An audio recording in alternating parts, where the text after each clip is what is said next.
नमस्कार. इन्फिनिटी स्पर्धा परीक्षा अकॅडमीच्या या लाईव्ह प्लॅटफॉर्मवर आपलं स्वागत. मित्रांनो, मिशन टॅट 2025 या अनुषंगानं आपण IBPS पॅटर्ननुसार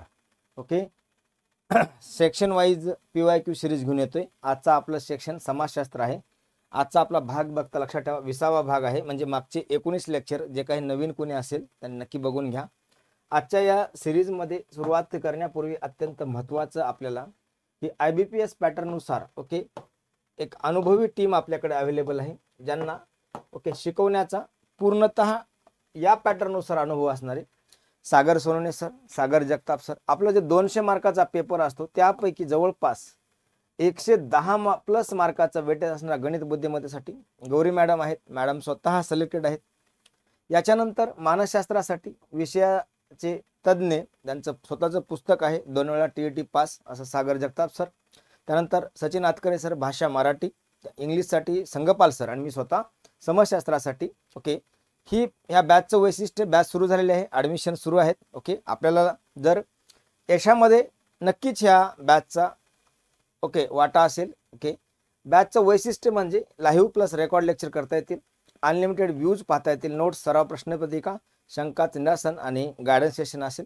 काही क्युरी असेल तर आमचा संपर्क क्रमांक आहे 9226018181 या नंबरला फोन करा. आजच्या या सिरीजमधला पहिला प्रश्न आहे, बेलग्रेड ही टिंबटिंबची राजधानी आहे. मित्रांनो, याला डायरेक्ट म्हणूया आपण मॅप सेक्शन जॉग्राफीचा, पॉलिटिकल जॉग्राफीचा प्रश्न आहे. बेलग्रेड ही टिंबटिंबची राजधानी आहे. सेशल्स, रवांडा, सर्बिया, पेरू. आता दुसरा एक प्रश्न आहे, या बेलग्रेडच्या राजधानी याला इतिहास पण आहे. काय आहे? इतिहास पण आहे. त्याचं कारण मी काय शब्द टाकला? इतिहास. जेव्हा दुसरं महायुद्ध समाप्त झालं तेव्हा जग डिवाइड झालं होतं दोन ह्याच्यामध्ये. एक अमेरिकेच्या नेतृत्वाखाली भांडवलशाही कॅपिटलिस्ट आणि रशियाच्या नेतृत्वाखाली विचारच्या समाजवादी. याच्यानंतर नवस्वातंत्र्य देशाने एक स्वतःच आपलं एक विचारधारा तयार केली होती, त्याला म्हणतो आपण नाम किंवा अलिप्तवाद चळवळ. आणि अलिप्तवाद चळवळीमध्ये सगळ्यात महत्त्वाचा देश होता तो म्हणजे युगोस्लाविया. कोणता? युगोस्लाविया. इजिप्त, भारत, इंडोनेशिया, घाना असे महत्त्वाचे देश होते ज्यांनी अलिप्तवादाचं नेतृत्व केलं होतं. त्या युगोस्लावियाची कॅपिटल होती बेलग्रेड, पण दुर्दैवानं युगोस्लावियाचे 8 देश तयार झाले. किती? नंतर डिवायडेशन झालं, आणि त्याच्यापैकी लक्षात ठेवा हे बेलग्रेड ही वर्तमानामध्ये कुणाची राजधानी आहे? तर सर्बियाची राजधानी आहे. कुणाची? सर्बियाची. युरोपमधला हा एक देश आहे. याच्यापासून म्हणजे युगोस्लावियापासून युगोस्लाविया एकूण किती? 8 देश तयार झाले. त्याच्यामुळे आपल्यासाठी अत्यंत महत्त्वाचं त्याच्यापैकी सर्बिया हा एक देश आहे, त्याची वर्तमानामध्ये कॅपिटल आहे बेलग्रेड, आणि पूर्वी युगोस्लावियाची पण काय कॅपिटल होती? बेलग्रेड. आपण नामचे अधिवेशन बघताना, संमेलन परिषदा बघताना बेलग्रेड संमेलन कुठेतरी वाचण्यामध्ये येतं. काय येतं? बेलग्रेड संमेलन कुठेतरी आपल्या वाचनामध्ये येतं. आले का लक्षात? याच्यानंतर आपण पुढच्या प्रश्नाकडे जाऊया. फक्त एक विनंती करतो, या प्रश्नाच्या आधारे आपल्याला 2025च्या टॅटची तयारी करताना देशाचं चलन, सदर देशाची राजधानी ह्या गोष्टी करणं गरजेचं आहे. एकतरी चलन किंवा राजधानीवर प्रश्न येणं अपेक्षित आहे. पुढचा प्रश्न, भारताचे कोळसा मंत्री 2017 मध्ये कोण होते किंवा कोण आहेत? 17चे, कारण PYQ बघतोय आपण. राव इंद्रजित सिंह, पियुष गोयल, सुरेश प्रभू यापैकी कोणतेही नाही. हे तर उत्तर नाही आहे. ऑप्शन आपल्या समोर आहेत. 2017 हा प्रश्न विचारण्यामागं सदर लक्षात ठेवायचं, आपण ज्या टॅटची तयारी करतो ती टॅट ही महाराष्ट्राची आहे, आणि सदर प्रश्न फोकस करताना लक्षात राहू द्या, कारण महाराष्ट्राचं व्यक्तिमत्व म्हणजे पियुष गोयल, दोन्ही प्रकारचा प्रश्न तयार होतो. तुम्हाला 2025ची तयारी करताना या 2025च्या हे NDAचं सरकार आहे, मोदी गव्हर्नमेंटच्या अंडर. कॅबिनेटची तिसरं कॅबिनेट आहे. याच्यात आपण पूर्ण कॅबिनेटची लिस्ट काढा. सदर महाराष्ट्रातले कॅबिनेट मिनिस्टर, राज्यमंत्री, स्वतंत्र कारभार याही बघा, आणि भारताचे महत्त्वाचे पदावर असणारे कॅबिनेट मिनिस्टर, उदाहरणामध्ये राजनाथ सिंग कोणतं खातं आहे, अमित शहा साहेब यांच्याकडे कोणतं खातं आहे, नितीन गडकरी साहेब यांच्याकडे कोणतं खातं आहे, हे करणं गरजेचं आहे. ठीक आहे. पुढचा प्रश्न, जम्मू आणि काश्मीरचं विशिष्ट घटनात्मक स्थान आहे. कारण मित्रांनो, हा 2017ला विचारलेला प्रश्न आहे, आणि वर्तमानामध्ये हा प्रश्न फ्रेम होताना थोड्या वेगळ्या प्रकारे फ्रेम होईल जर आला जम्मू काश्मीरवर तर. कारण त्यावेळेस जम्मू काश्मीरचं भारतामध्ये स्वातंत्र्य स्थान होतं. कारण का? 1947च्या नंतर 1948ला भारतामध्ये 3 संस्थान होते. त्यापैकी एक होतं जम्मू अँड काश्मीर, दुसरं होतं हैदराबाद, लक्षात ठेवा हैदराबाद, तिसरं होतं जुनागड, ओके, जुनागड, हे 3 महत्वाचे इश्यू होते. जम्मू आणि काश्मीरचा राजा हरिसिंग हा हिंदू होता, जनता ही मुस्लिम होती. ठीक आहे, लक्षात राहू द्या. त्यांनी पाकिस्तानमध्ये पण गेले नाहीत फाळणीनंतर आणि भारतात पण आले नाही, स्वातंत्र्य अस्तित्व निर्माण करण्याचा प्रयत्न केला. दुर्दैवानं पाकिस्तानची आर्मी कबिलाच्या रूपानं जम्मू आणि काश्मीरवर आक्रमण केलं गेलं. ओके, त्यानंतर तत्कालीन राजा, त्यावेळेचा राजा हरिसिंग यांनी काय केलं, ओके, इन्स्ट्रुमेंट ऑफ ॲक्सेशन, नोट करा काय म्हटलं मी, इन्स्ट्रुमेंट ऑफ ॲक्सेशनवर सही केली आणि भारतामध्ये विलय झाला. भारतात विलय होताना जम्मू काश्मीरला घटनेतील कलम, आता ते रद्द केले, पण घटनेतील कलम 370 हे स्वातंत्र्य दिलं गेलं. म्हणून त्यांचं स्वतःचं संविधान होतं. काय होतं? स्वतःचं संविधान होतं. आता 2017ला हा प्रश्न आला तर काय येईल, तर 2017ला प्रश्न 2019 मध्ये जम्मू काश्मीरचं 370 कलम, ज्याला विशेष स्टेटस होतं, विशेष राज्याचा दर्जा, तो काढून घेतला. आता जम्मू काश्मीरला लक्षात ठेवा युनियन टेरिटरी बनवले. काय बनवले? केंद्र शासित बनवले. त्याचबरोबर जम्मू काश्मीरचं डिवायडेशन केलं, लडाख वेगळा केंद्रशासित प्रदेश आणि जम्मू आणि काश्मीर वेगळा केलं. ठीक आहे, हे 2 गोष्टी अत्यंत महत्त्वाच्या आहेत. म्हणून आपल्यासाठी हे अत्यंत महत्त्वाचा क्ल्यू आहे. लक्षात असं ठेवा की जेणेकरून आपल्याला परीक्षेला कसाही प्रश्न आला तर त्याचं आपल्याला उत्तर देता आलं पाहिजे. काय देता आलं पाहिजे? उत्तर देता आलं पाहिजे. ओके, याच्यानंतर पुढचा प्रश्न, खालीलपैकी काय पृथ्वीच्या सर्वात जवळचा आहे? पृथ्वीच्या सर्वात जवळचा सूर्य आहे का, चंद्र आहे का, ध्रुव तारा आहे का, शनी आहे का?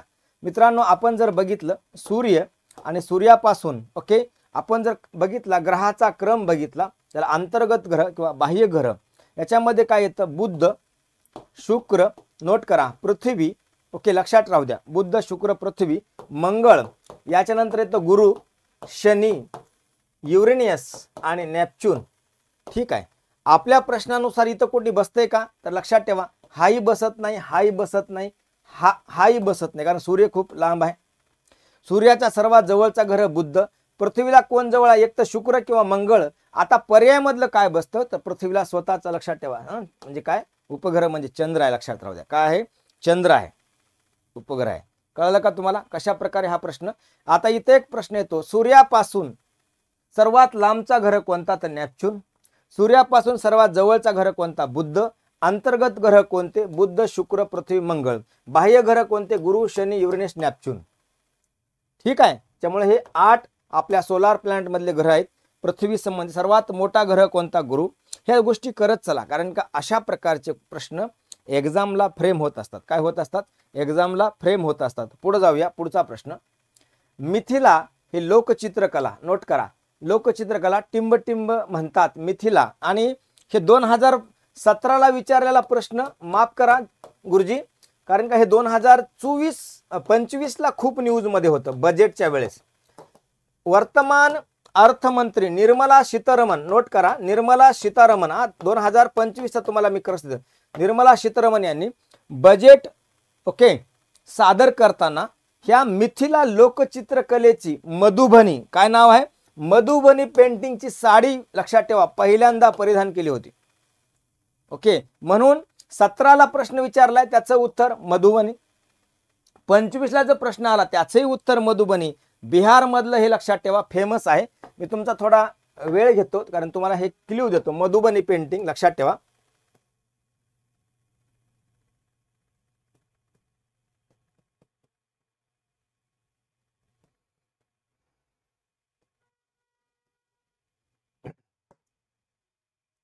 ओके मित्रांनो, दिसते का बघा आपल्या समोर? ओके, मधुबनी पेंटिंग अत्यंत महत्वाची आहे, कारण का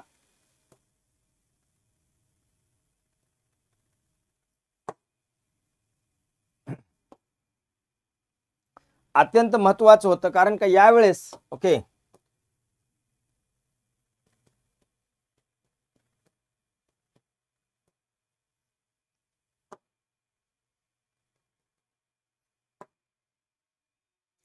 ओके, तुम्हाला मी पेंटिंगचे ते उदाहरण पण दाखवले, साडी पण दाखवली मुद्दाम, कारण लक्षात ठेवा.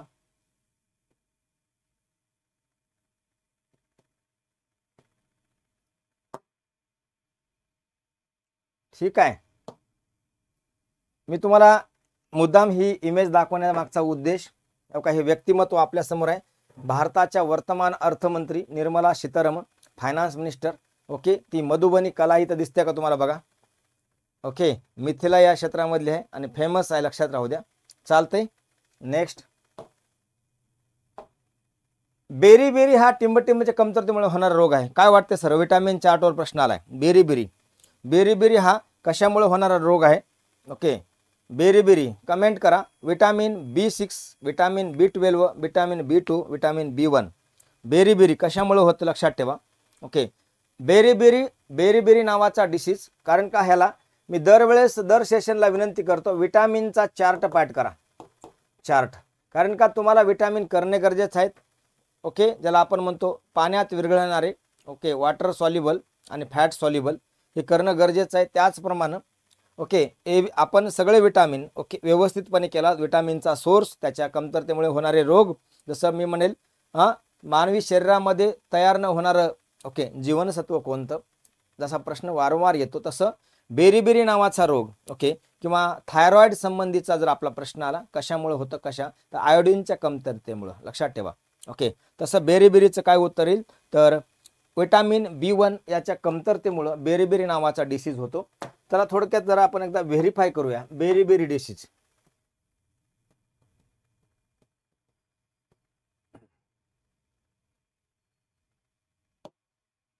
Berry just imagine. Okay, beri disease. Okay, इथं बाळ दिसते का बघा आपल्याला, हे हाताला झालेत बघा, हे बेरी नावाचा डिसीज. ओके, बेरी यस. ओके, विटामिन B1च्या कमतरतेमुळे होणारा डिसीज आहे. आणि ह्या सांगण्यामागचा हा उद्देश आहे माझा, की आपल्याला ह्या कन्सेप्टच्या माध्यमातून ओके, ह्या इमेजच्या माध्यमातून क्लिअर व्हावं. ओके,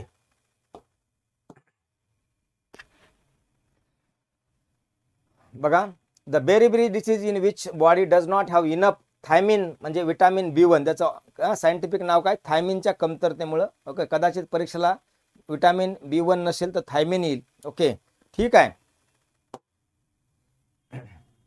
नेक्स्ट, पुढं, कोणता देश युरोप आणि आशिया दोन्हीमध्ये सापडतो? मी याच PYQ सेशनमध्ये हा प्रश्न कव्हर केलेला आहे. लक्षात ठेवा, मी काय म्हटलं, आपल्या याच PYQ सेशनमध्ये मी हा प्रश्न कव्हर केला आहे. फ्रान्स, ग्रीस, ओके, बेल्जियम आणि रशिया दोन्हीही खंडामध्ये, नोट करा सर, दोन्ही कॉन्टिनेंटमध्ये, युरोप अँड ओके एशियामध्ये कोणता देश, which country in both continent.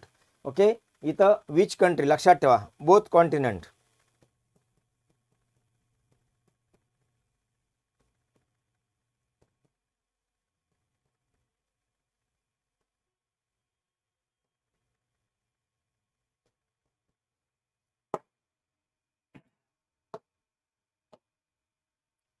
आपल्या समोर इमेज आहे. एक पर्यायानुसार जर बघितलं तर याचं उत्तर येतं रशिया. काय येतं? पर्यायानुसार जर उत्तर बघितलं तर याचं उत्तर येतं रशिया. पर्याय जे आहेत त्याच्यानुसार. ओके, कशानुसार येतं? रशिया. जर याच्यामध्ये टर्की असतं तर टर्की ही उत्तर आलं असतं. मी तुम्हाला एकदा क्लिअर करून दाखवतो. ठीक आहे.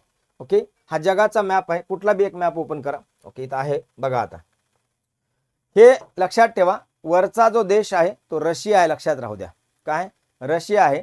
आणि रूस, ओके, रूसचं एकंदरीत पाहता रूस दोन्हीही कॉन्टिनेंटमध्ये येतो. काय येतो? दोन्हीही कॉन्टिनेंटमध्ये येतो.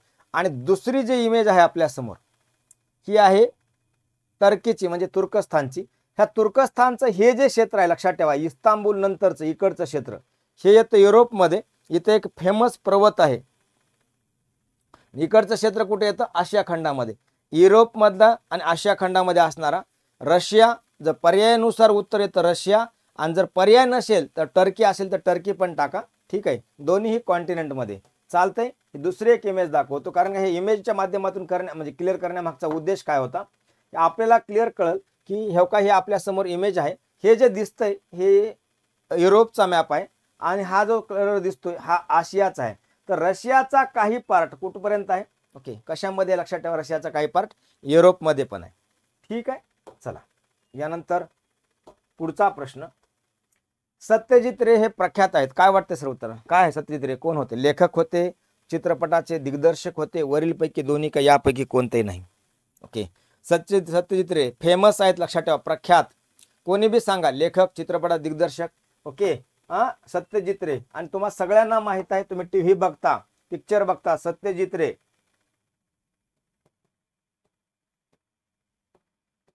ओके, सत्यजित रे दिसलं का तुम्हाला?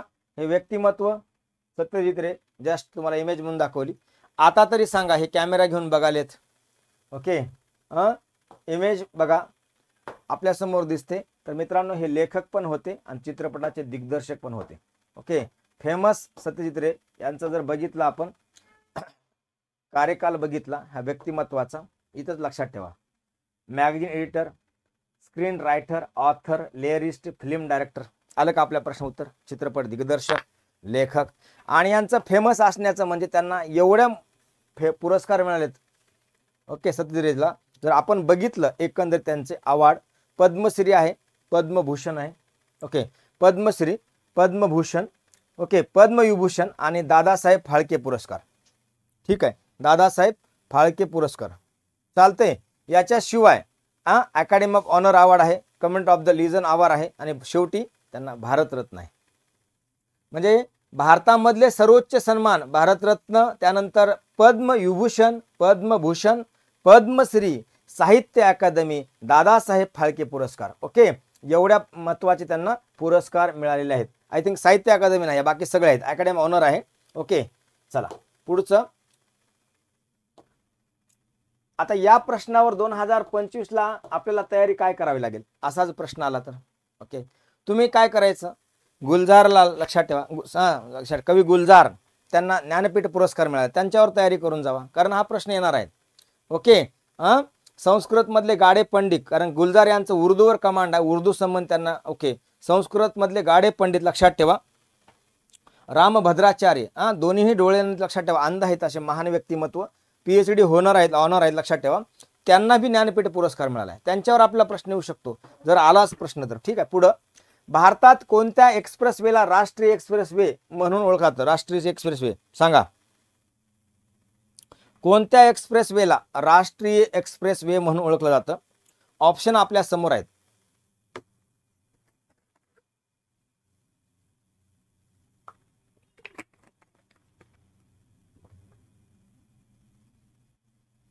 National expressway. ओके,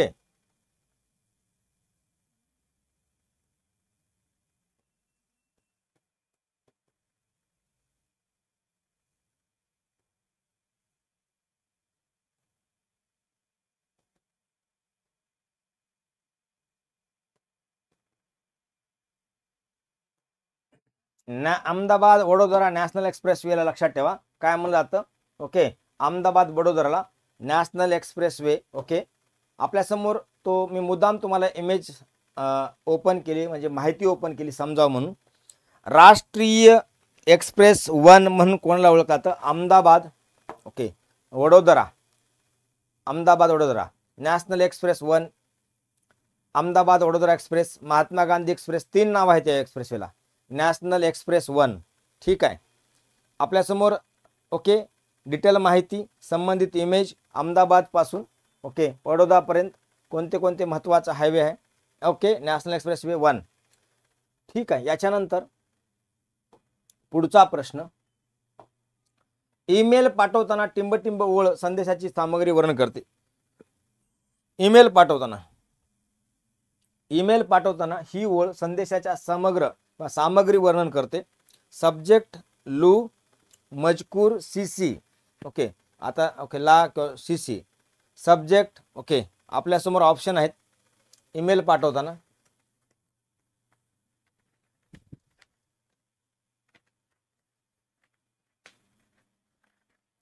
डायरेक्ट काय ना सब्जेक्टचं वर्णन करणार. कशाचं वर्णन करणार? सब्जेक्टचं. ठीक आहे, सब्जेक्टचं वर्णन करणार, लक्षात ठेवा सब्जेक्टचं. ओके, ईमेल सेंड करताना. पुढं, माउंट एव्हरेस्ट माउंट एव्हरेस्ट हा पृथ्वीचा सर्वात उंच पर्वत आहे. त्याचे सर्वात उंच टोक समुद्र पातळीपासून किती? डायरेक्ट विचारले माउंट एव्हरेस्टची उंची सांगा, बाकी काही नाही. माउंट एव्हरेस्टचं पूर्ण नाव. ओके, शॉर्ट फॉर्म मध्ये काय म्हणतात? माउंट एव्हरेस्ट कोणत्या देशात आहे? सदर समुद्र सपाटीपासून उंच किती? याच कम्पेअर भारतामधला सर्वात उंच पर्वत कोणता, K2 का माउंट गाडविन आस्टिन? त्याची उंची किती? हा माउंट एव्हरेस्ट कुठे येतो? एकंदरीत पाहता पहिल्या सुरू उत्तर सांगतो 8848 मीटर. ओके, एकंदरीत आता आपल्यासाठी अत्यंत महत्त्वाचं GK GS चा प्रश्न ओके आलाय परीक्षेला, येऊही शकतो परत. माउंट एव्हरेस्ट लक्षात ठेवा, माउंट एव्हरेस्ट नेपाळमध्ये आहे. लक्षात ठेवा माउंट एव्हरेस्ट कुठं आहे? नेपाळमध्ये आहे. एक आपण विकिपीडियाची इमेज बघा, माउंट एव्हरेस्ट. ठीक आहे, चला माउंट एव्हरेस्ट दिसली का तुम्हाला? ओके, आपल्या समोर आहे. Height 8848 metre. आपल्या प्रश्नाचं उत्तर मिळालं. ओके, जगातलं रँक 1 लक्षात ठेवा. ओके, सगळ्यात उंच आहे. ओके, कोणत्या देशामध्ये येतं तर सगळ्यात महत्त्वाचं ओके नेपाळमध्ये येतं. ओके, कुठे येतं? नेपाळमध्ये येतं. माउंट एव्हरेस्ट नंतर ओके आपण जर बघितलं अनेक छोटे मोठे ऐतिहासिक दृष्ट्या आपल्याला आणि एक तुमच्यासाठी अत्यंत महत्त्वाची ओके माउंट एव्हरेस्टची आजही उंची वाढते असं म्हणतात. काय वाढते? उंची वाढते असं म्हणतात. ओके, चला माउंट एव्हरेस्ट. ठीक आहे, माउंट एव्हरेस्टचा चढण्याचा इतिहास आहे. ओके, काही कोण कोण चढलं, ओके कशा प्रकारे पहिल्यांदा माउंट एव्हरेस्ट पार केला, हा हे स्टॅटिस्टिक्स जीकेचा आपला प्रश्न येऊ शकतो.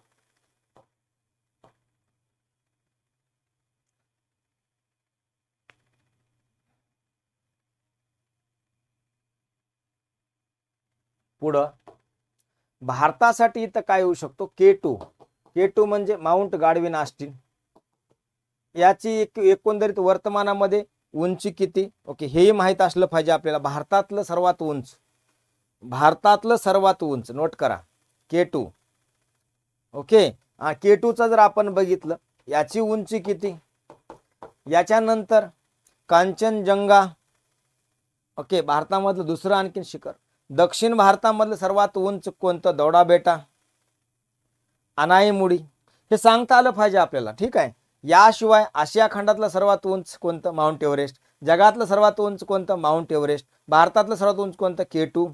ओके, यानंतर उत्तर अमेरिकेमधलं सर्वात उंच कोणतं? दक्षिण अमेरिकेतलं कोणतं? युरोपामधलं कोणतं? आफ्रिकेमधलं कोणतं? हे सांगता आलं पाहिजे. माफ करा मी तुम्हाला एक्स्ट्रा काम लावतोय पण ते गरजेचं आहे. अजिम प्रेमजी हे टिंबटिंबचे मालक आहेत मित्रांनो. एक भारतामधले यशस्वी उद्योगपती आहेत. ऑप्शन आहेत इन्फोसिस, TCS आणि विप्रो. एक सुरुवातीला जे क्लिअर करतो, भारतामध्ये जेवढे उद्योगपती आहेत त्यांच्यापैकी सर्वाधिक दान देणाऱ्यामध्ये, गिफ्ट लक्षात ठेवा, डोनेट करण्यामध्ये अजिम प्रेमजीचं महत्त्वाचं योगदान आहे. त्यांची जर कंपनी बघितली, विप्रो नावाची कंपनी आहे. काय? विप्रो. अजिम प्रेमजी ओके विप्रोचे मालक आहेत. ओके, अजिम प्रेमजी लक्षात ठेवा.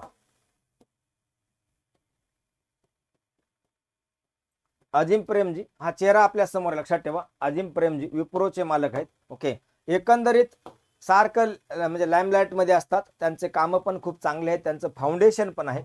ओके, त्यांना एकंदरीत आपण जर बघितलं विप्रोचे चेअरमन, त्यानंतर त्यांचं ओके फाउंडेशन, त्यांचं करिअर किंवा त्यांनी दिलेले डोनेट ओके एकदम आउटस्टँडिंग कॉन्ट्रीब्युशन आहे. तत्कालीन भारताच्या राष्ट्रपती 2011चा आपल्या समोर एक इमेज आहे. प्रतिभाताई पाटील लक्षात ठेवा. Presenting the Padma Vibhushan award to Shri Azim Premji. Okay, कोविडमध्ये पण त्यांचं खूप महत्त्वाचं योगदान होतं. इथे एक शब्द वापरला मी, फिलेंथ्रॉपी.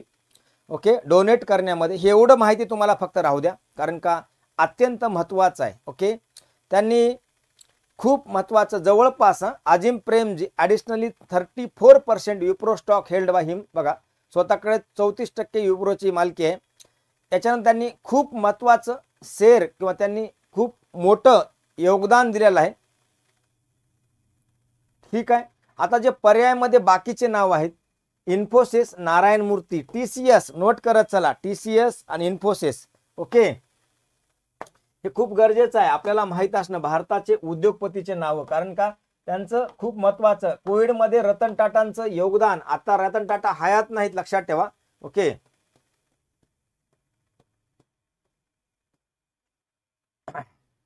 के कीर्ती बघा, TCS कोणाचे आहे? ओके, आपल्या समोर Tata consulting service, okay, TCS, Tata consulting service संबंधीचं रतन टाटा आपल्यामध्ये हयात नाहीत, लक्षात ठेवा.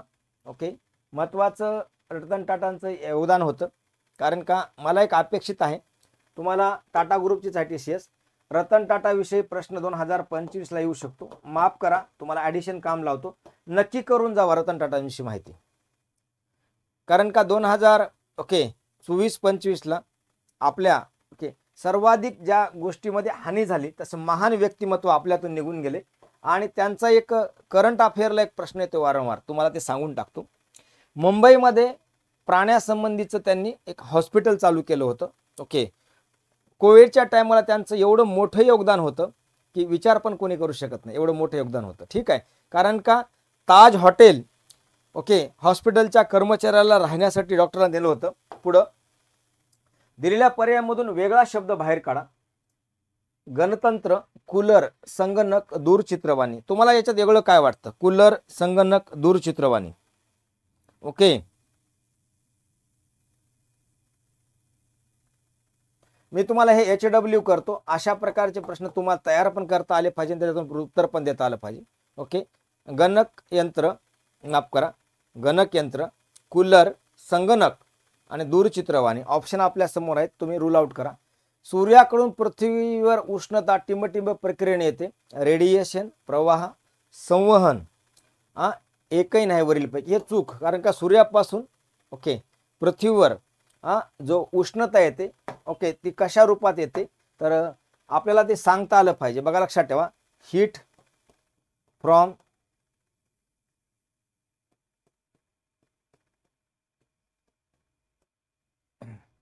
ओके हीट फ्रॉम एक सोपा इथं आहे तुम्हाला, इथे इमेज दिसते का बघा, एका साईडला सूर्य दिसतोय, खाली पृथ्वी आहे, तर इथे एक शब्द आला रेडिएशनच्या द्वारे येते. कसं? The sun heat the ground. Okay, चला लक्षात ठेवा,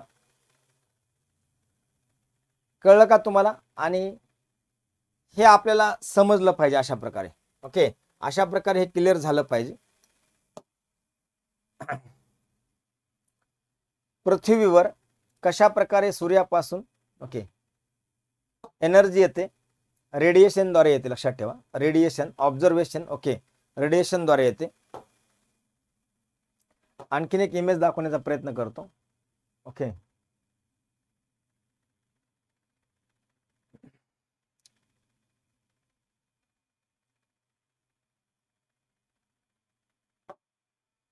दिसतंय का बघा, खाली पृथ्वी दिसले, इकडे सूर्य दाखवले. Okay, conduction, convection.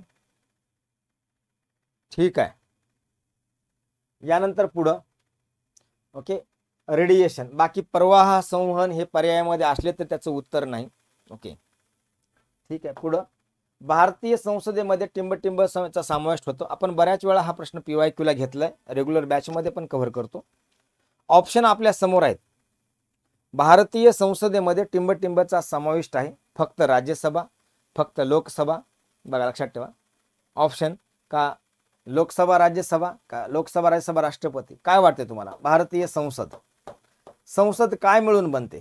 Okay, direct संसद काय मिळून बनते? लक्षात ठेवा, पार्लमेंट सगळ्यात महत्वाचं, राष्ट्रपती यस, वर्तमान राष्ट्रपतीचं नाव सांगा, लोकसभा यस लोकप्रतिनिधी, ओके कायमचं सभागृह राज्यसभा, ओके स्थायी सभागृह म्हणतो आपण त्याला, हे मिळून काय बनते? संसद बनते. म्हणजे पर्याय क्रमांक 3.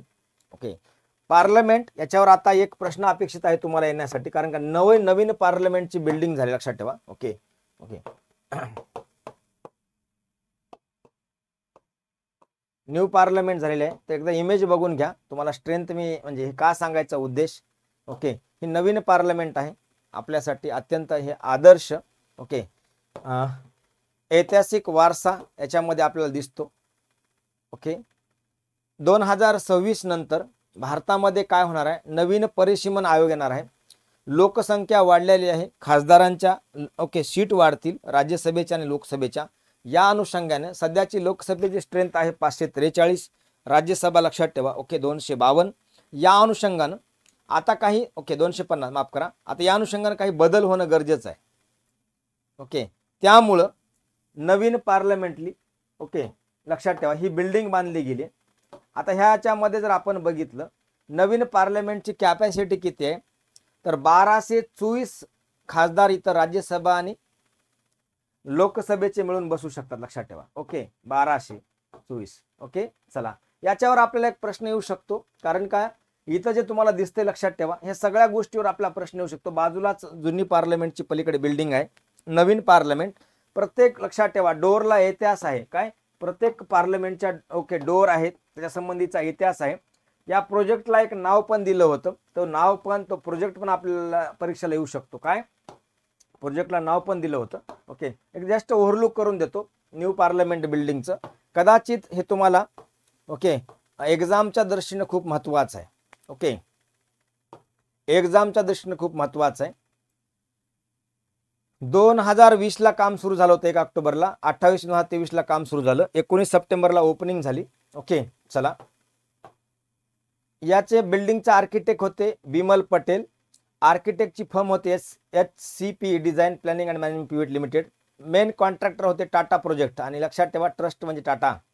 Sitting capacity 1272. ओके, त्याच्यामध्ये 888 ही लोकसभेची आहे आणि 384 कशाची आहे, राज्यसभेची आहे.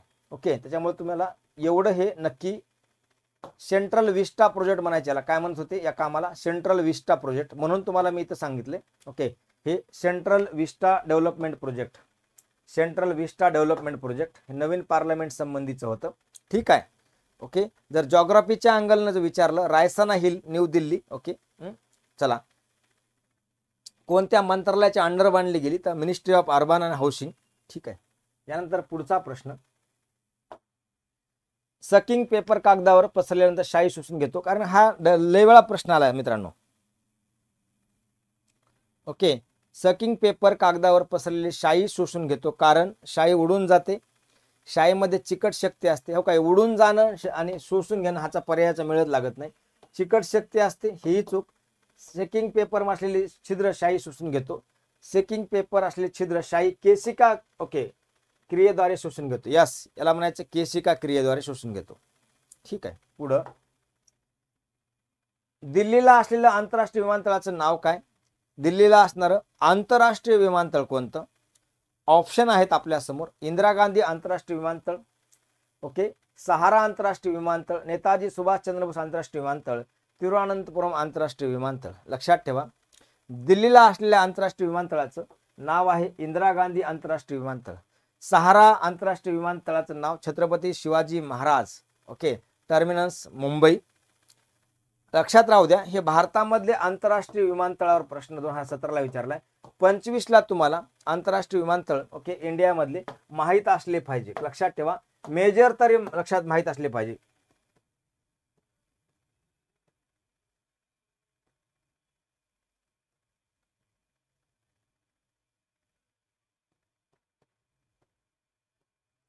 मेजर तरी आपल्याला बघा, Netaji Subhash Chandra Bose international airport Kolkata, Chennai international airport Chennai, Thiruvananthapuram international airport. Okay, मी हे का म्हटलं, आपल्याला हे एका इमेजच्या माध्यमातून तुम्हाला दाखवतो भारतामध्ये किती महत्त्वाचे विमानतळ आहेत ते.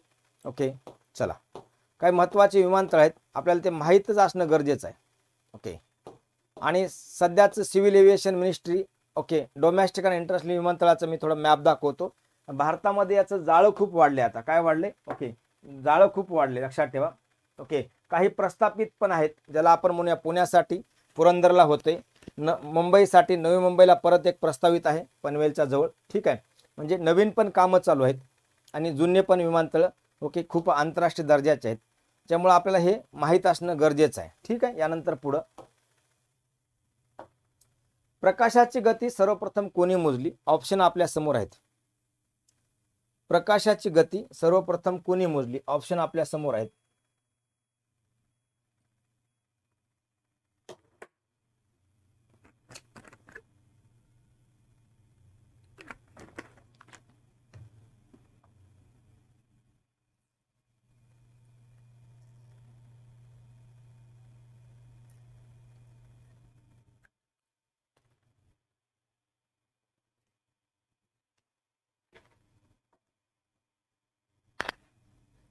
उत्तर आहे रोमर यांनी.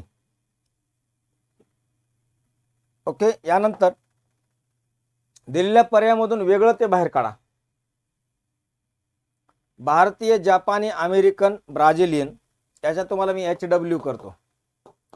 काय तुम्हाला वेगळं वाटतं? वेगळं ते बाहेर काढा. ओके, आपल्यासाठी सूचना दिलेल्या आहेत. काय वेगळं याच्यामध्ये? ठीक आहे.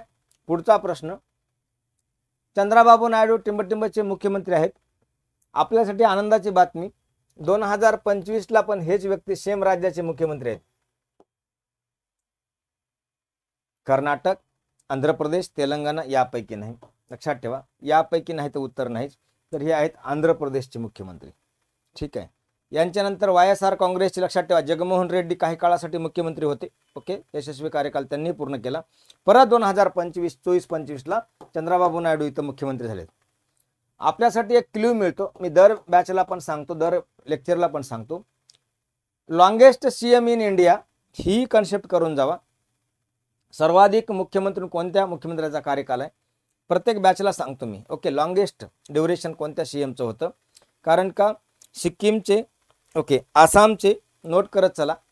ओके, वर्तमानामधले, ओके, माणिक सरकार असतील, ओके, माणिक सरकार, ओडिसाचे माजी मुख्यमंत्री असतील, किंवा बेंगालचे, वेस्ट बेंगालचे ज्योती बसू असतील, यांच्यावर प्रश्न येऊन गेलेत आणि अपेक्षित पण आहेत वापस येणं पण. ठीक आहे.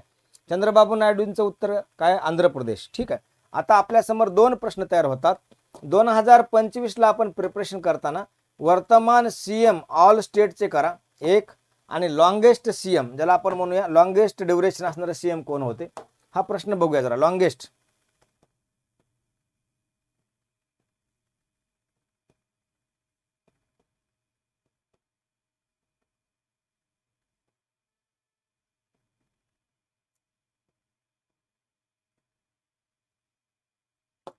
लॉंगेस्ट CM एकदा हे बघून घ्या, दर बॅचला पण सांगतो, तुमच्यासाठी पण महत्वाचं आहे.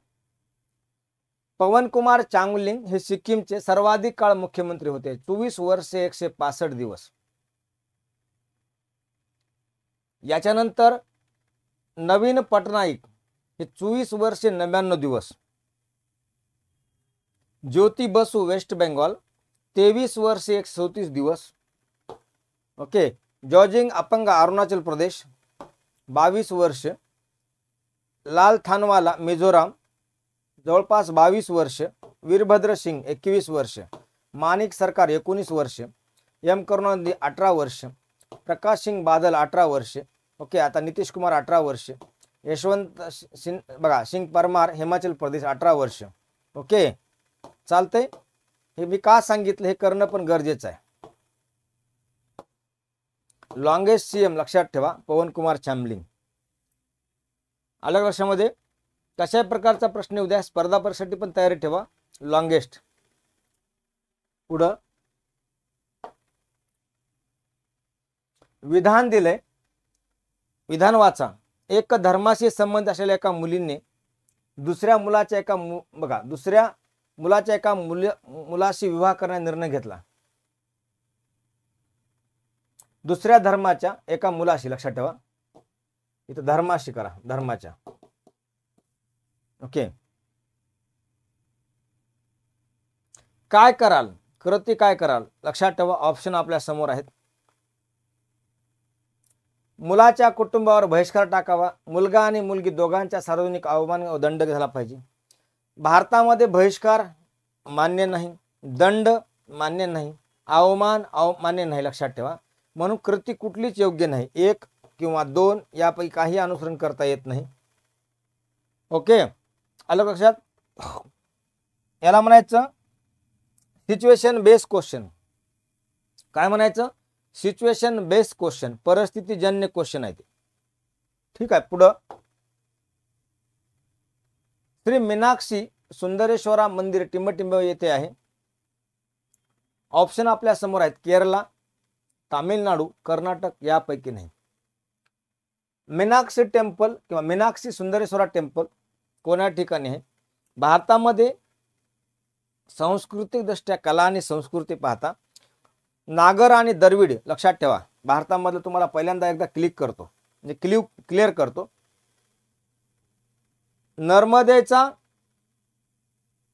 समजून घ्या, वर आणि गोदावरीच्या मध्ये जे क्षेत्र येतं इकडं वर लक्षात ठेवा, म्हणजे मध्य प्रदेश पासून वर, ओके, म्हणजे नर्मदेच्या वर इकडं जे मंदिराची कला आहे त्याला नागर मंदिर शैली म्हणतात, नागर मंदिर कला किंवा नागर शैली.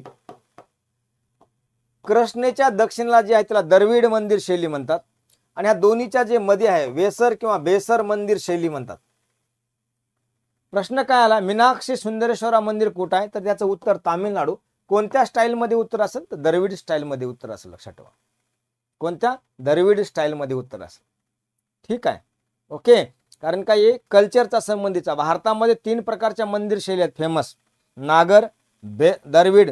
आता नागरमध्ये मंदिराचं बांधकाम वेगळ्या स्टाईलनं असतं, द्रविडमध्ये ह्या दोन्हीच्या मिक्सर येते बेसरमध्ये. ओके, पुढं.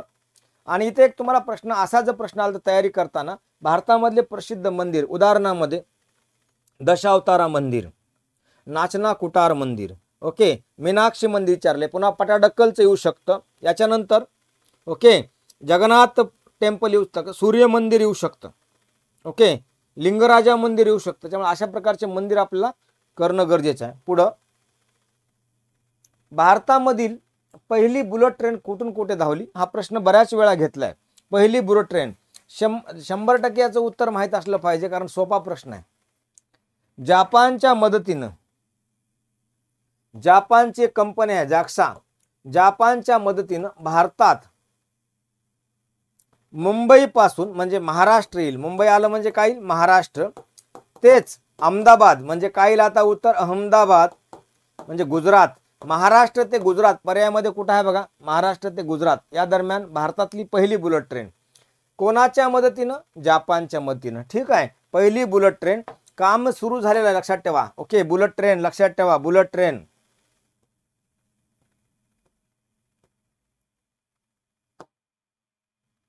याचं काम सुरू झालंय Ahmedabad, okay, Mumbai high speed railway corridor, 2 नाव आहेत त्याला, Mumbai Ahmedabad high speed railway corridor किंवा मुंबई अहमदाबाद HSR. ठीक आहे, कामं चालू आहे त्याचे. एकंदरीत बघितलं आपण एकूण 12 स्टेशन आहेत. ओके, 2027 पर्यंत याची ओपनिंग होऊ शकते. टोटल जर बघितलं आपण 508 किलोमीटर आहे. एकंदरीत बघूया आता आपण कशा प्रकारे हे भारतामधली ऑपरेटिंगची स्पीड तर खूप जास्त आहे, 320 लक्षात ठेवा किलोमीटर सांगितलं. बघू आता कशा प्रकारे हे होतं ते. ओके, फक्त एवढंच सांगतो, जपानच्या आर्थिक मदतीनं काम, ओके, हे काम चालू आहे. जपानचा हा ड्रीम भारतामध्ये बुलेट ट्रेन, जस्ट बघून घ्या. बुलेट ट्रेन हे तत्कालीन भारताचे ओके पंतप्रधान आणि त्यावेळेस जपानचे तत्कालीन पंतप्रधान शिंजो आबे, दुर्दैवाने हे सध्या हयात नाहीत. ओके, त्यावेळेस हे करार आहे बुलेट ट्रेन प्रोजेक्टचा. ओके, एकंदरीत एकदा तुम्हाला कुठून कुठंपर्यंत जाईल हे 12 स्टेशन आहे, जस्ट ओव्हरलुक करा. ओके, मुंबई, ठाणे, विरार, बोईसर, वापी, ओके, बिलोमोरा, सुरत, भरूच, वडोदरा, आनंद आणि अहमदाबाद. चला पुढं.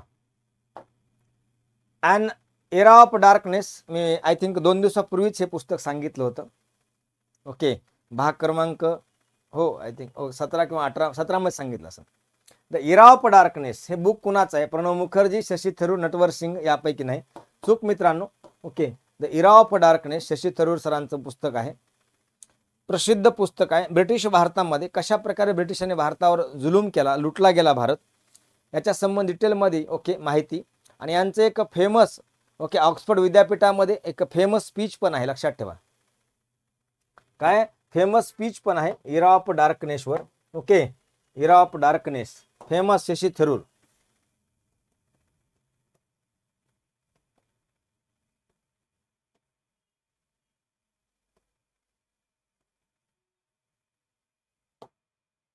Era of darkness.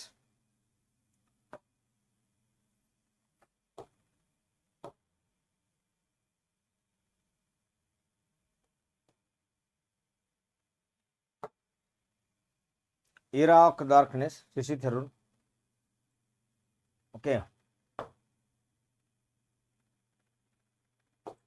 चला पुढे. संगणकावरील माहिती काय म्हणून साठवली जाते, ऑप्शन आपल्या समोर आहे. अॅनालॉग डिजिटल डेटा, मोडम, बघा मोडम डेटा, किंवा वॅट्स डेटा, संगणक कम्प्युटर संबंधीची माहिती काय म्हणून साठवली जाते?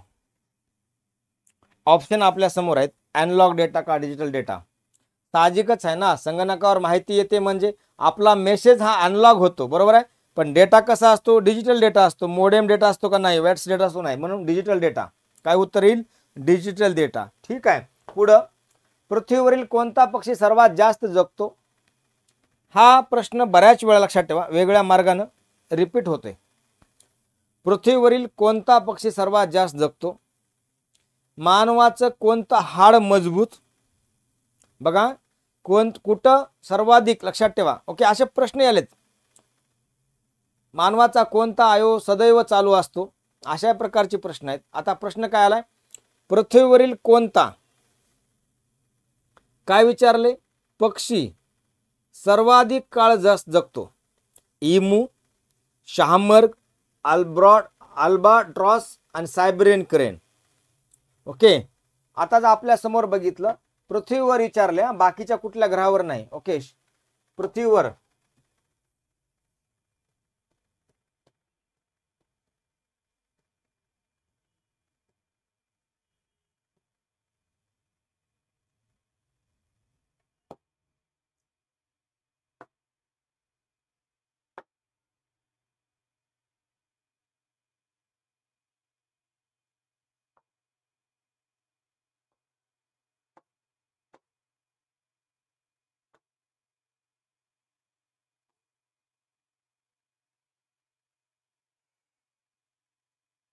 सर्वाधिक काळ जगणारा पक्षी विकिपीडियाच्या माहितीनुसार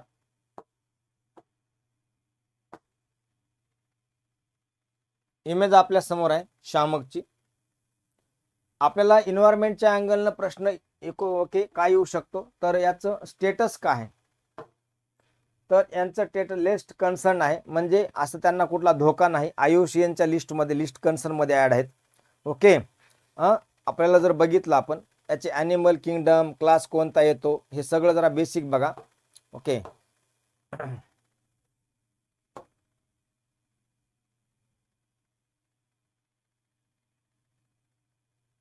आता बाकीचे जे पर्याय मध्ये होते ना, बाकीचे पर्याय ओके, कुठल्या कुठल्या दुसरे होते पक्षी बघा? Emu, albatross, Siberian crane. Okay, आता सायबेरियन क्रेनवर पण कधी कधी प्रश्न येतो. सायबेरियन क्रेन बघा, आता हे सायबेरियन क्रेनचा पक्ष आहे आपल्याला. ओके, इमेज आहे आपल्या समोर. हा मायग्रेट पक्षी आहे, लक्षात ठेवा. सायबेरियन क्रेन वेगवेगळ्या क्षेत्रामधून ओके वेगळ्या ठिकाणी जातो, पाण्याच्या शोधामध्ये म्हणा. ओके, किंवा ते मायग्रेट करत असतो सायबेरियन क्रेन. आणि याच्या संबंधीचा आपल्याला बऱ्याच वेळा प्रश्न पण आले आहेत सायबेरियन क्रेनवर. ठीक आहे, सायबेरियन क्रेन. चला आपण थोडं यांची बेसिक जर आपण माहिती बघितली सायबेरियन क्रेनची. भारतामध्ये ओके दिसतो का? ओके, दिसतो सायबेरियन क्रेन, लक्षात ठेवा. Yes, Siberian crane.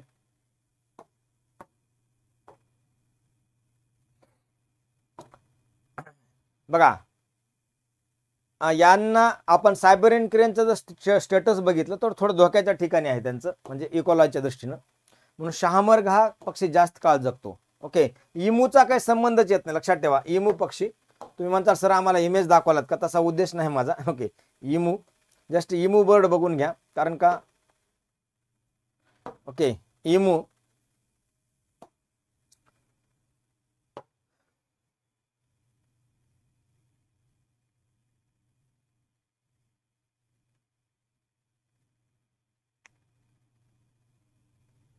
ठीक आहे. याच्यानंतर पुढे जाऊया. जहांगीरचा उत्तराधिकारी कोण? इतिहासावरचा प्रश्न आहे. काय प्रश्न आहे? जहांगीरचा उत्तराधिकारी कोण? आपल्याकडे ऑप्शन आहेत शहाजहान, औरंगजेब, हुमायून आणि अकबर.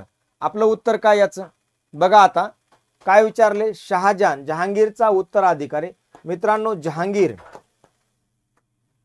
जहांगीर हा मुघल बादशाह 1605 ते 1627 पर्यंत होता. आता याचा उत्तराधिकारी विचारले, याच्या अगोदर कोण होतं? सम्राट अकबर होता. अकबराचा कार्यकाल किती होता? 1500 ओके लक्षात ठेवा 55 ते 1605 होता. अकबराच्या अगोदर कोण होतं? तर हुमायूं होता. हुमायूंचा कार्यकाल किती होता? 1630 1530 ते 40 आणि ओके 1555-56. याच्या अगोदर कोण होता? फाउंडर होता मुघलाचा बाबर 1526 ते 30. आता जहांगीरचा वारस कोण? मग हुमायूं कटला, अकबर कटला, डायरेक्ट काय येते? औरंगजेब किंवा शहाजहान. काय येते? औरंगजेब किंवा शहाजहान. या दोन्ही मध्ये लक्षात ठेवा जहांगीरचा मुलगा कोण होता? शहाजहान. ओके शहाजहान होता, लक्षात ठेवा. कारण 1627 ते 58 पर्यंत कार्यकाल आहे आणि शहाजहानलाच औरंगजेबाने जेलमध्ये टाकलं होतं औरंगजेबाने. आणि औरंगजेब शहाजहानचा मुलगा, यांचा कार्यकाल किती? 1658 ते 1707. म्हणून उत्तर काय येईल? तर शहाजहान उत्तर येईल. काय उत्तर येईल? शहाजहान उत्तर येईल. आलं लक्षात? काय उत्तर येईल? शहाजहान. कळालं का हा प्रश्न? याच्या नंतर पण आणखीन एक प्रश्न तयार होतो. ओके बाबर हा मुघल सत्तेचा फाउंडर होता. बाबर. मग अकबराचा कार्यकाल हे, हुमायूंचा कार्यकाल हा, औरंगजेबाचा कार्यकाल हा. लक्षात ठेवा. मग शहाजहानचा हा. म्हणून काय? जहांगीरचा होता. इथं एक प्रश्न तयार होतो, तो दरवेळेस प्रश्न येतो, बऱ्याच एक्झामला आलाय प्रश्न, आपल्याला पण येऊ शकतो. मुघलकालीन वास्तू करा. उदाहरणामध्ये ताजमहल कुठं बांधला, कोणी बांधला? ओके त्याच्यानंतर लाल किल्ला. ओके त्याच्याशिवाय हुमायूंचा मकबरा. नोट करा मी काय सांगतो ते. त्यानंतर ओके दुसरा प्रश्न कुठला येतो आणखीन मुघलावर? तर फतेपूर सिक्री, तिथला बुलंद दरवाजा. ओके हेही प्रश्न येतो. शालिमार गार्डन. याच्याशिवाय असे अनेक स्थापत्य कले संबंधी यांच्यावर प्रश्न आलेत. औरंगजेबानंतर कोण सत्तेवर आलं? इथं तुम्हाला लक्षात ठेवा क्वेश्चन मार्क होईल. कारण का औरंगजेबानंतर कोण आलं? तर बहादूरशाह फर्स्ट. ओके हा सत्तेवर येतो. कोण येतो? बहादूरशाह फर्स्ट. याला लेटर मुघल म्हणतात. काय म्हणतात? लेटर मुघल म्हणतात. नोट करा काय म्हणतात? लेटर मुघल. ठीक आहे आलं का लक्षात तुम्हाला? Okay later Mughal. कारण हे मुघलांचे ओके वारस पुन्हा कमकुवत निघाले. बहादूर शाह, फारुख शियार. ओके छोटे मोठे मध्ये दोन होते, पुन्हा आले. लक्षात ठेवा एकदम कमकुवत व्यक्ती होते. लक्षात ठेवा मध्ये मध्ये आलेले काय होते? कमकुवत व्यक्तिमत्व होते. आणि शेवटचा कोण होता? बहादूर शाह जफर. 1857च्या उठावामध्ये भारत नेतृत्व कोण गेलं? तर बहादूर शाह जफर. मग शेवटचा मुघल कोणता? बहादूर शाह जफर. लक्षात ठेवा. त्यानंतर मुघल सत्ता समाप्त होते. म्हणजे 1526 मध्ये सत्ता 1857 समाप्त होते. पुढचा प्रश्न 1000 बाईट म्हणजे काय? सांगा सर. सायन्स संबंधीचा प्रश्न आहे. 1000 बाईट्स म्हणजे काय? Kilobyte, megabyte, गिगाबाईट, टेराबाईट. मी तुम्हाला एक विनंती करतो 2025च्या टॅटला 2 तरी question minimum okay information technology संबंधीचे आहेत. म्हणजे आपल्याला कम्प्युटर संबंधीच्या माहितीवर आधारित आहेत. ओके तर सगळ्यात लक्षात ठेवा आपण बाईट छोटं का किलोबाईट का मेगाबाईट का गिगाबाईट का टेराबाईट का फेटाबाईट लक्षात ठेवा. ओके हे सगळ्याला आपल्याला सांगता आलं पाहिजे. तर 1000 बाईट म्हणजे किती? विचार करा या प्रश्नावर. कारण का हे वारंवार परीक्षेला येतात प्रश्न. ओके सर मेगाबाईट उत्तर नाही, किलोबाईट येतं. बघायचं का आपल्याला? कम्प्युटरची लक्षात ठेवा आपण कॅल्क्युलेशन करताना ओके ज्याला आपण म्हणूया कम्प्युटरचं कॅल्क्युलेशन.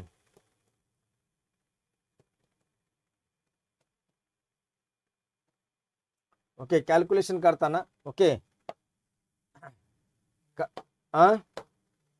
काय वापरतो कॅल्क्युलेशनला? सांगा काय वापरतो आपण कॅल्क्युलेशन करताना? ओके जर त्याच्यापेक्षा असं बघूया, एक करूया. बाईटचं जर आपण बघितलं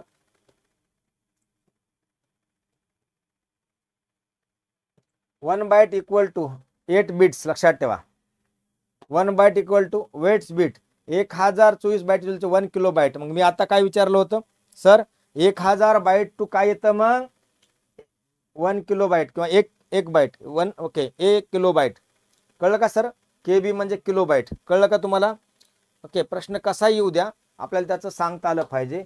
सगळ्यात सोपं तुम्हाला संगणका संबंधीचे हे सगळे माहिती कळाली पाहिजे. कारण का जोपर्यंत तुम्हाला ओके हा स्ट्रक्चर किरण होत नाही 1 बघा bit, bite, kilobyte, megabyte, गिगाबाईट, टेराबाईट okay पेटाबाईट याही शिवाय पुढचं आपल्याला माहिती असलं पाहिजे. काय माहिती असले पाहिजे बघा आता. याही शिवाय पुढचं माहिती असलं पाहिजे. कुठपर्यंत आलतो आपण सर? पेटाबाईट का टेराबाईट पर्यंत आलतो. ओके याच्यानंतर पुढचं बघा पेटाबाईट, एक्झाबाईट, झिटाबाईट, योटाबाईट, ब्रॉन्टोबाईट, जिओपेबाईट आणि सॅग्नाबाईट. हे एवढं करता आलं पाहिजे सर. एवढं परीक्षेला येऊ शकतं. मी थांबतोय परंतु तुम्हाला हे सांगून थांबतोय की ही जी इमेज दिसते लक्षात ठेवा, एवढं तुम्हाला हे करता आलं पाहिजे. काय करता आलं पाहिजे हो का, इथं वाटलं तर फोटो काढून घ्या, स्क्रीनशॉट काढा. 1 byte is equal to binary digit, 8 byte is equal to 1 byte, okay bit byte. 1 kilobyte is equal to काय, तर हे फॉर्म्युला चेक करा. ठीक आहे मित्रांनो, इन्फिनिटी स्पर्धा परीक्षा अकॅडमी आपल्यासाठी दररोज ओके यूट्यूबला आम्ही सकाळपासून संध्याकाळपर्यंत लाईव्ह येतो. नक्की हे चॅनल सबस्क्राईब करा. आपल्याला माझे व माझ्या सहकार्याचे लेक्चर पाहता येतील, नोटिफिकेशन येईल. इन्फिनिटी स्पर्धा परीक्षा अकॅडमीचं यूट्यूब चॅनल. टेलिग्रामला आपल्याला एक्झाम संबंधीचे काही अपडेट असेल ते माहिती मिळते. टेलिग्राम चॅनल जॉईन करा. आणि शेवटची सूचना, महाराष्ट्रामधली गुरु नावाची लक्षात ठेवा आम्ही बॅच लॉन्च केली आहे टॅटसाठीची. अत्यंत अनुभवी शिक्षक वृंद आहेत.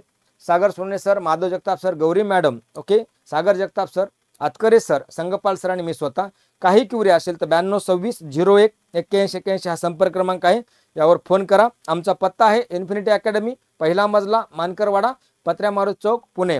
ओके थांबतोय मी. Thank you so much. लेक्चरला लाईक करा, आपल्या मित्रांना सहकार्यांना DED BEDच्या MADच्या सेंड करा. आपली कमेंट अत्यंत अमूल्य आहे. सांगत राहा, चलत राहा, बोलत राहा. Thank you so much.